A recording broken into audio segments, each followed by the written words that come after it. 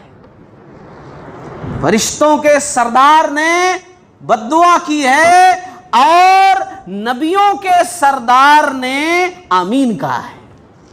ہاں، وہ مہینہ ہم کو ملنے والا ہے انشاءاللہ، وہ مہینہ انشاءاللہ ہم کو ملنے والا ہے، سایہ فگن ہونے والا ہے، دن گزر رہے ہیں، وقت کٹ رہا ہے اور یہی دعا نکل رہی ہے، اے اللہ رب العالمین یہ بابرکت مہینہ، یہ بہترین مہینہ ہم تمام لوگوں کو نصیب فرما اور اس کے فیوز و برکات سے استفادہ کرنے کی توفیق عطا فرما۔ وہ رمضان کا مہینہ، میرے عزیزو، اللہ کے نبی صلی اللہ علیہ وسلم نے فرمایا یہ مہینہ جو ہمیں ملنے والا ہے، جس میں اہم چیز ہم کو روزے رکھنے ہیں، روزے رکھنے ہیں۔ روزے کا فائدہ کیا ہے؟ عام طور سے اگر نفلی روزہ ہم رکھتے ہیں نا، تو ایک روزہ اگر رکھیں تو 70 سال کی مسافت کے برابر ہمارے چہرے کو جہنم کی آگ سے دور کر دیا جاتا ہے۔ ایک روزہ اللہ کی رضامندی کے لیے خلوص دل کے ساتھ سچی نیت سے اللہ ہی کو راضی کرنے کے لیے رکھیں تو اس کا یہ ثواب ہے، مگر رمضان کے روزوں کا معاملہ ایسا نہیں ہے۔ رمضان کے روزے اتنے بہترین روزے ہیں کہ اس کی لمٹ ہی نہیں بتائی گئی ہے، کوئی لمٹ نہیں ہے۔ ہاں، پیارے نبی صلی اللہ علیہ وسلم کی حدیث ہے، آپ صلی اللہ علیہ وسلم نے فرمایا کہ دیکھو،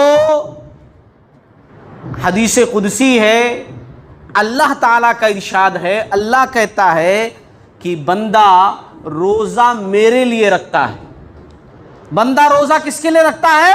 میرے لیے رکھتا ہے، تو ثواب بھی میں اس کو اپنے حساب سے دوں گا۔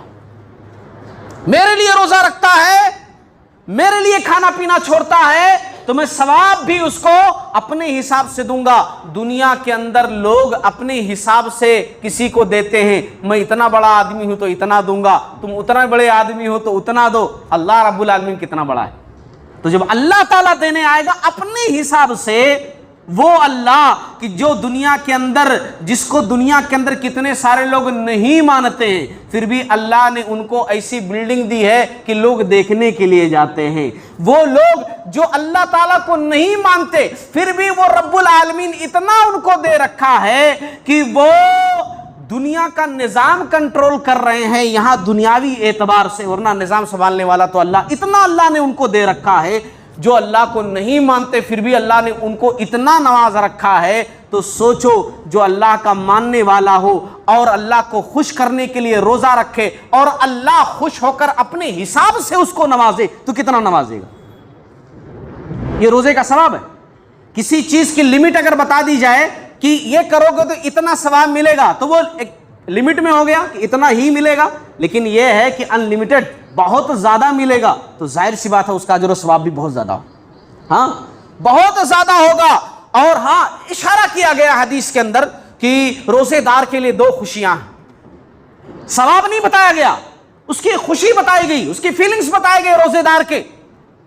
آپ صلی اللہ علیہ وسلم نے فرمایا 2 خوشیاں ہیں روزے دار کے لیے، 2 مواقع ایسے ہیں خوشی جھلک کر آتی ہے، خوشی دکھ کر آتی ہے اس کے چہرے پر روزے دار کے۔ ایک تو یہ اذا افطر فرحا، کہ جب وہ افطاری کرتا ہے، دن بھر وہ بھوکا رہا، دن بھر وہ پیاسا رہا۔ کتنے بد نصیب لوگ، کتنے بیکار قسم کے لوگ، کتنے خرافاتی لوگ، کتنے زیادہ اللہ رب العالمین سے نا امید لوگ روزہ چھوڑے ہوئے گٹکا کھا رہے ہیں، پان کھا رہے ہیں، چائے پی رہے ہیں اور دوسری چیزیں نوش فرما رہے ہیں۔ یہ بندہ اللہ کو راضی کرنے کے لیے محنت بھی کر رہا ہے، کاروبار بھی سنبھال رہا ہے، نماز کی پابندی کر رہا ہے، قرآن بھی پڑھ رہا ہے، روزہ رکھے ہوئے ہے، شام کو وہ افطاری کر رہا ہے، تو اس کو کتنی خوشی ہوگی۔ یہ پہلی خوشی، اذا افطر فرحا، وہ پہلی خوشی ہے کہ جب وہ افطاری کرے گا اور دوسری خوشی کیا ہے؟ صحیح بخاری صحیح مسلم کی حدیث، وَإِذَا لَقِيَ رَبَّهُ فَرِحَ بِصَوْمِهِ، جب اپنے رب سے ملاقات کرے گا اور جب اس کا اجر پائے گا تو بڑا خوش ہوگا۔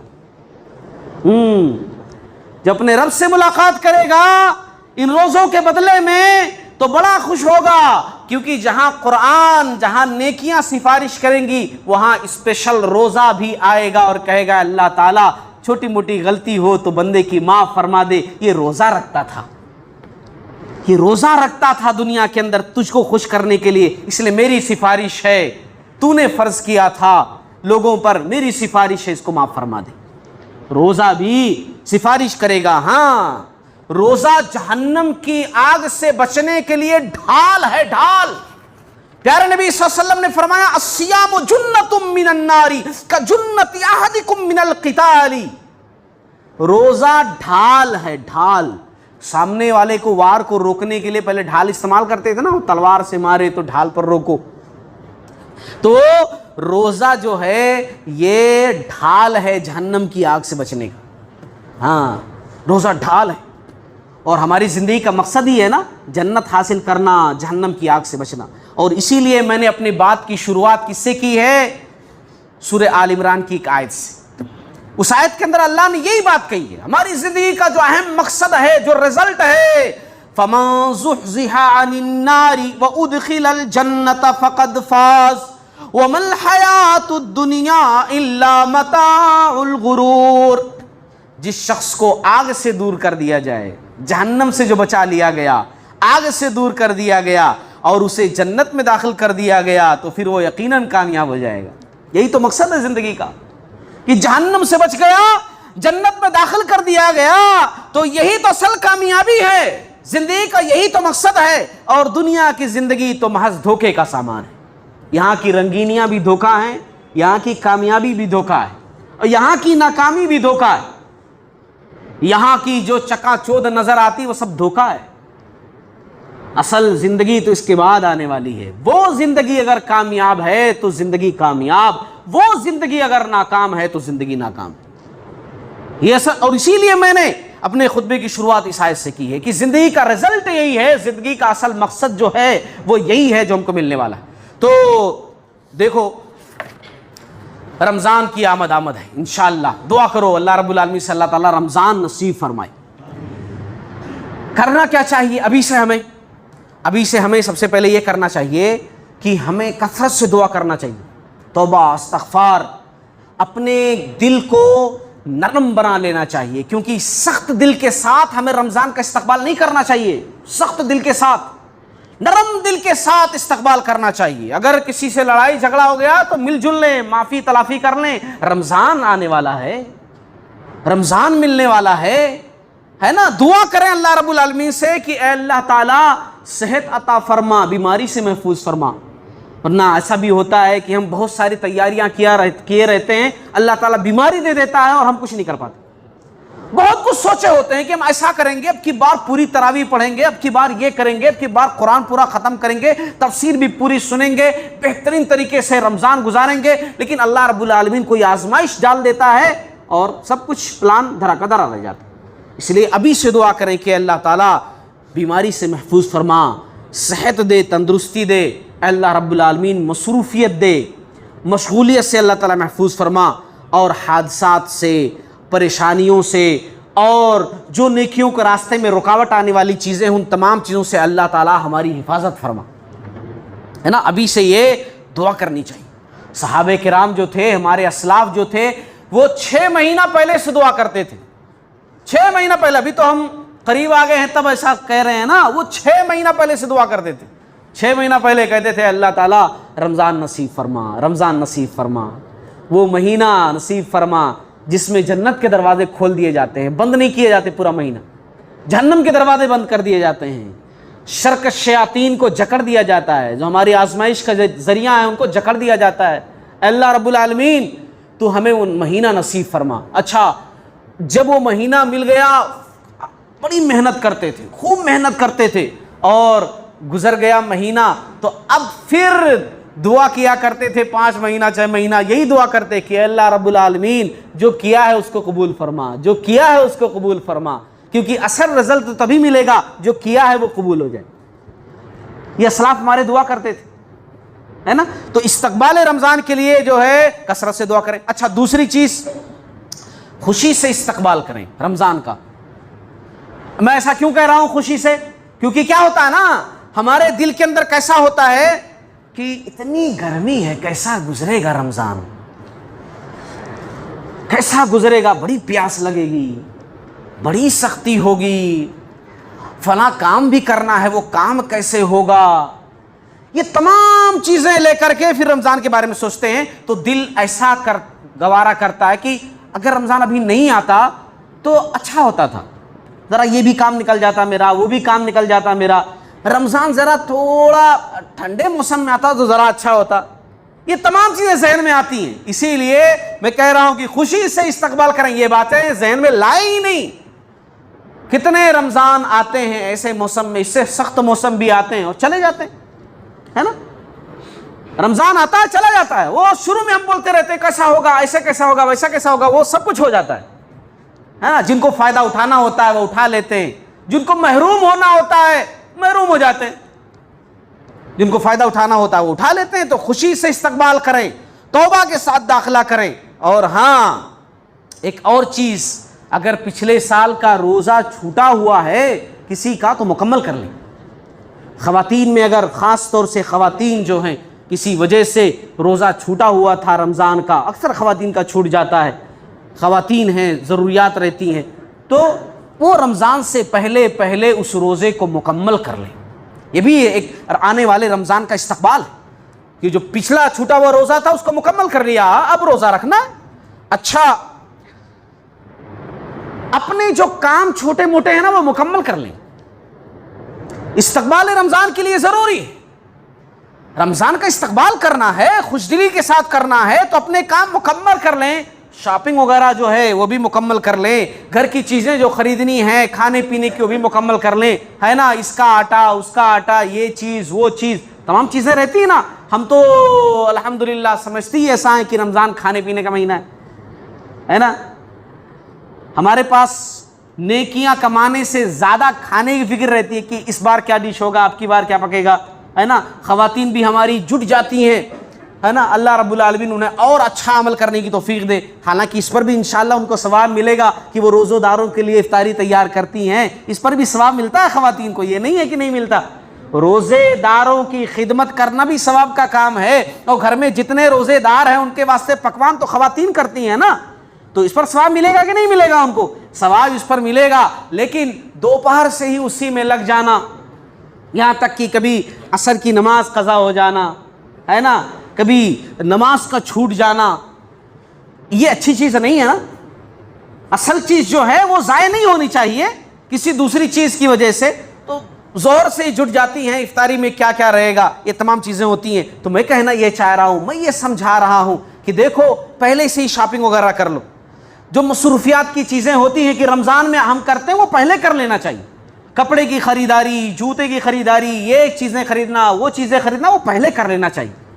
ورنہ کیا ہے کہ رمضان کے مہینے میں, اور خاص طور میں رمضان میں جو سب سے اہم وقت آتا ہے, رمضان تو پورے سال کا اہم وقت ہے ہی ہے, عبادت کے لیے خاص مہینہ ہے ہی ہے, لیکن رمضان میں بھی ایک خاص ٹائم آتا ہے. اور وہ ٹائم کب ہوتا ہے؟ آخری عشرہ.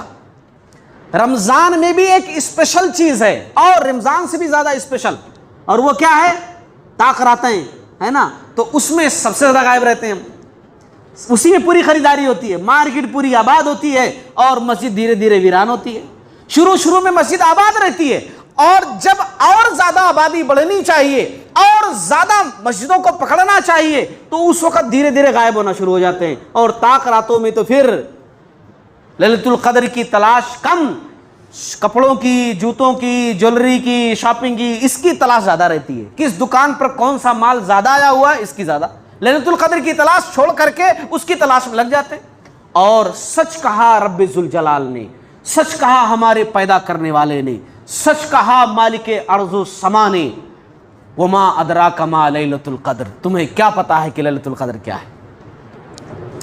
انا انزلناہ فی لیلۃ القدر, ہم نے قرآن کو لیلۃ القدر میں نازل کیا ہے. وما ادراک ما لیلۃ القدر, تمہیں کیا پتا کہ لیلۃ القدر کیا ہے. اگر ہمیں پتا ہو کہ لیلۃ القدر کیا ہے تو یہ حرکت کریں گے. وما ادراک ما لیلۃ القدر. اگر لیلۃ القدر کی خصوصیت ہمیں سچی معنوں میں دل سے سمجھ میں آ جائے تو باہر رہیں گے چائے کی ہوٹلوں پر رات جاگتے ہوئے. اگر اس کی سچی اہمیت کا پتہ ہمیں چل جائے تو ہم شاپنگ کرنے میں گزاریں گے اس رات کو؟ نہیں. یہاں رکوع سجود میں گزاریں گے, آنکھوں سے آنسو بہاتے ہوئے گزاریں گے, ہاتھوں کو رب کے حضور میں اٹھا کر کے گزاریں گے, اپنی زبان کو ذکر و اذکار میں لگا کر کے گزاریں گے, اپنی پیشانی کو سجدے میں ٹکا کر گزاریں گے, اور رب سے مناجات اور حمد و صلات کرتے ہوئے گزاریں گے. لیکن وہ چیز سمجھ میں آنی چاہیے. تو اپنے جو ہے کام مکمل کر لینا چاہیے. ابو بکر بلخی رحمۃ اللہ علیہ ایک بڑے اچھے عالم, بڑے اچھے امام گزرے. وہ کہا کرتے تھے, ان کا جملہ یہ مجھے بڑا پسند آیا پڑھنے میں. وہ کہا کرتے تھے کہ دیکھو ماہ رجب جو ہے نا وہ کھیتی لگانے کا مہینہ ہے. جیسے کسان کھیتی لگاتا نا, ایک ٹائم ہوتا ہے کہ کھیتی لگاؤ, پھر سینچائی کرو, پھر فصل کی کٹائی کرو. تو ایسے ہی رجب کا جو مہینہ آتا ہے وہ کھیتی لگانے کا مہینہ ہے, اور شعبان کا مہینہ اس کے بعد جو آتا ہے وہ کھیت کی سینچائی کرنے کا مہینہ ہے, اور اس کے بعد جو رمضان آتا ہے نا وہ فصل کے کاٹنے کا مہینہ ہے. اگر اس میں نہیں کاٹو گے فصل کو تو فصل خراب ہو جائے گی. اسی لیے اس میں کثرت سے عبادت کرنی چاہیے. اچھا ایک چیز اور بھی جاتے ہیں ذکر کر دوں, ایک دو باتیں, کہ دیکھو رمضان تو آئے گا ہی, آئے گا رمضان. ہم چاہیں اور ہم نہ چاہیں رمضان تو آئے گا. یہ تو قدرت کا قانون ہے, سسٹم ہے. رمضان آتا ہے جاتا ہے, رمضان آتا ہے جاتا ہے. رمضان ہماری طرف بڑھ رہا ہے, آ رہا ہے نا رمضان, ایک ایک دن کر کے رمضان ہماری طرف آ رہا ہے. یہ اللہ تعالیٰ کا قانون ہے. ایک بابرکت مہینہ, ایک سعادتوں والا مہینہ, جہنم سے آزادی کا مہینہ, جنت کو حاصل کرنے کا مہینہ, اپنے آپ کو بخشوانے کا مہینہ, رب کو راضی کرنے کا مہینہ ہماری طرف بڑھ رہا ہے. ضروری یہ ہے کہ ہم کتنا بڑھ رہے ہیں. اب آپ کہیں گے نہیں ہم بھی تو آٹومیٹک بڑھ رہے ہیں نا اس کی طرف. نہیں, ہم آٹومیٹک بڑھ رہے ہیں, مگر دل سے سچی نیت کے ساتھ چاہتے ہوئے ایک ایمان والے کی طرح کتنا بڑھ رہے ہیں وہ اہم ہے. ہمیں بھی چاہیے کہ رمضان ہماری طرف بڑھ رہا ہے, ہم اس سے زیادہ بڑھ کر کے جائیں رمضان کی طرف, اور انتظار کریں رمضان کا کہ جلدی آئے رمضان, رمضان رمضان ملے ہم کو رمضان. کیونکہ ایک حدیث کے اندر علامہ البانی رحمۃ اللہ علیہ صحیح قرار دیا اس حدیث کو. کیا کہا جاتا ہے رمضان کے آتے ہی, یا باغی الخیر اقبل. اس جملے پر غور کرو, یا باغی الخیر اقبل, اے بھلائی کے طلبگار آگے بڑھ, بھلائی چاہتے ہو تو آگے بڑھو. یا باغی الخیر اقبل, اگر بھلائی چاہتے ہو تو پھر اور کوشش کرو, اچھی نیت کرو, آگے بڑھنے کی کوشش کرو. وَيَا بَاغِيَ الشَّرِّ اقصر, اور اے برائی چاہنے والے, برائی کرنے والے, کم سے کم اس مہینے میں باز آ جا. یہ رمضان کے آتے ہی آواز دی جاتی ہے. تو رمضان کو بہتر بنانا ہے تو رمضان کی تیاری بھی کرو. رمضان کو بہتر بنانا ہے تو رمضان کی عبادتوں میں جو چیزیں رکاوٹ بنتی ہیں اس رکاوٹ کو پہلے ہی دور کرو. یہ ہوتا ہے اپنے آپ کو سچی نیت کے ساتھ رمضان کی طرف لے کر کے جانا, رمضان کا استقبال کرنا ہے نا. جو چیزیں ہمیں مصروف کر دیتی ہیں رمضان میں وہ تمام چیزیں پہلے ہی کر لو اور رمضان کو صحیح معنوں میں حاصل کرنے والے بنو. اور ہاں, ہر چیز کے لیے نیت ہونی چاہیے, اچھی نیت, لیکن صرف اچھی نیت سے ہی کام نہیں چلتا ہے. ہاں نیت اچھی آپ کی ہے, اچھی نیت پر ہی ثواب ملتا ہے. ایک حدیث کے اندر ہے کہ جب بندہ کسی نیکی کا ارادہ کرتا ہے, ابھی وہ کرتا نہیں ہے, یہ اللہ کی رحمت ہے, نیکی کا ارادہ کرتا ہے سچی نیت کے ساتھ, سچے دل کے ساتھ, تو اللہ رب العالمین فرشتوں سے کہتا ہے ایک نیکی لکھ دو. میرے بندے نے نیت کر لی ہے, میرے بندے نے نیت کر لی. اچھا کمال تو اللہ تعالیٰ کا دیکھیے, رحمت تو اللہ تعالیٰ کی دیکھیے کہ اللہ کتنی محبت کرتا ہم سے. اگر برائی کا ارادہ کرے نا تو رولز کے مطابق برائی, ایک برائی لکھ دینی چاہیے نا, کہ برائی کا ارادہ کر لیے تم, نیکی کا ارادہ کیے تو ایک نیکی مل گئی. ایسے ہی برائی کا ارادہ کیے تو برائی بھی مل جانی چاہیے, گناہ بھی ایک لکھ دینا چاہیے. لیکن نہیں, اللہ تعالیٰ کہتا نہیں, جب تک گناہ نہ کرے میرا بندہ تب تک لکھنا نہیں. ابھی تو خالی ارادہ کیا ہے نا, ابھی ارادہ کیا ہے بندے نے, کیا کہاں ہے, ابھی جب کرے گا اگر اس سے یہ غلطی ہو گئی تب برائی لکھنا، لیکن نیکی کا ارادہ کرنے پر ہی اللہ رب العالمین کہتا ہے نیکی لکھ دو. اور جب بندہ نیکی کر لیتا ہے جس کی اس نے نیت کی تو اللہ تعالیٰ کہتا ہے کہ پھر 10 گنا 700 گنا بڑھا کر لکھو میرے بندے کے لیے، ہے نا. تو کہنے کا مطلب کیا ہے کہ کسی بھی عمل کے لیے نیت بڑی اچھی چیز ہوتی ہے، لیکن صرف نیت سے کام نہیں چلتا ہے، اس کے واسطے عمل بھی ہونا ضروری ہے. خالی نیت ہی نہیں، عمل بھی. امام بخاری رحمۃ اللہ علیہ نے صحیح بخاری کے اندر بڑی اہم بات ذکر کی ہے. احادیث کی کتابوں کو غور سے پڑھو تو بہت ساری باتیں معلوم ہوں گی. امام بخاری رحمۃ اللہ نے باب قائم کیا ہے، باب العلم قبل القول والعمل. باب علم کے بارے میں، باب علم یعنی قول اور عمل سے پہلے علم حاصل کرنے کے بارے میں. امام بخاری رحمۃ اللہ علیہ نے ٹائٹل کیا ذکر کیا، باب کیا ذکر کیا کہ باب علم، علم حاصل کرو قول کہنے سے پہلے، عمل کرنے سے پہلے. یعنی عمل کہنے یہ تمام چیزوں سے پہلے تم کو کیا کرنا ہے؟ علم حاصل کرنا ہے. علم ہے نا، یعنی ایسا نہیں کہ میں عمل کر لوں بعد میں دیکھوں گا، پہلے علم اس کے بعد عمل، کیونکہ علم رہے گا تبھی عمل پرفیکٹ رہے گا. تو پہلے علم حاصل کرو عمل سے پہلے، یہ انہوں نے جو ہے ذکر کیا صحیح بخاری کے اندر. تو اس سے میں کیا سمجھانا چاہتا ہوں کہ نیت ہماری ہے، الحمدللہ دعا بھی کر رہے ہیں اللہ تعالیٰ رمضان نصیب فرما، رمضان کے روزے رکھنے کی نصیب فرما، سب کچھ کر رہے ہیں، لیکن اس کے ساتھ ساتھ رمضان بہترین گزرے، سنت کے مطابق ہمارا ہر کام ہو، ہماری تلاوت سنت کے مطابق ہو، تراویح سنت کے مطابق ہو، ہے نا. اس کے واسطے علم کا ہونا بھی ضروری ہے. تو علم بھی حاصل کریں، رمضان کے اندر پیش آنے والے معاملات کے بارے میں علم حاصل کر لیں. اگر آپ پڑھنا جانتے ہیں کتابوں کا مطالعہ کریں، جو سمجھ میں نہیں آئے آپ علماء سے پوچھیں، علماء سے دریافت کریں. کوئی چیز آپ پڑھنا نہیں جانتے ہیں، آپ کو کوئی چیز پوچھنی ہے، ملیں آپ پوچھیں اس چیز کو، علم حاصل کریں. یہ ضروری ہے. خالی بس میں کر لوں گا میں ہو جائے گا نہیں، آپ اس کے واسطے علم بھی حاصل کریں. ہاں بہت ضروری ہے، بہت ضروری ہے، بہت ضروری ہے کہ ہم علم حاصل کریں. یہ چند باتیں تھیں جو میں نے ذکر کی ہیں رمضان کے سلسلے میں. اللہ تعالیٰ سے دعا کروں گا کہ اللہ تعالیٰ ہم تمام لوگوں کو کہنے سننے سے زیادہ عمل کرنے کی توفیق عطا فرمائے. باری تعالیٰ ہمیں توفیق دے کہ ہم رمضان کا استقبال جو ہے وہ خوش دلی کے ساتھ کریں. ہمارے دلوں کے اندر ذرا بھی سختی نہ ہو، ہمارے دلوں کے اندر ذرا بھی یہ نہ ہو کہ رمضان کیسے گزرے گا، بلکہ اس بات کی خوشی ہو کہ اللہ رب العالمین نے ایک موقع اور دیا ہے اپنے آپ کو اچھا بندہ ثابت کرنے کا. اللہ نے ایک موقع اور دیا ہے کہ ہم اپنے گنہگار ہاتھوں کو اٹھا کر اللہ سے معافی مانگ سکیں، توبہ کر سکیں، استغفار کر سکیں. باری تعالیٰ ہمیں رمضان نصیب فرما، باری تعالیٰ ہمیں رمضان نصیب فرما، آزمائشوں سے، مصیبتوں سے، بیماریوں سے محفوظ فرما. اللہ رب العالمین رمضان میں روزہ رکھنے کی توفیق عطا فرما، کثرت سے قرآن کی تلاوت کرنے کی توفیق عطا فرما، ذکر و اذکار کرنے کی توفیق عطا فرما. اے اللہ رب العالمین رمضان کے مہینے میں جو ہم سے ہو سکے ہم وہ کریں اور ان تمام عبادتوں کو تو قبول فرما. آمین. وآخر دعوانا ان الحمد للہ رب العالمین.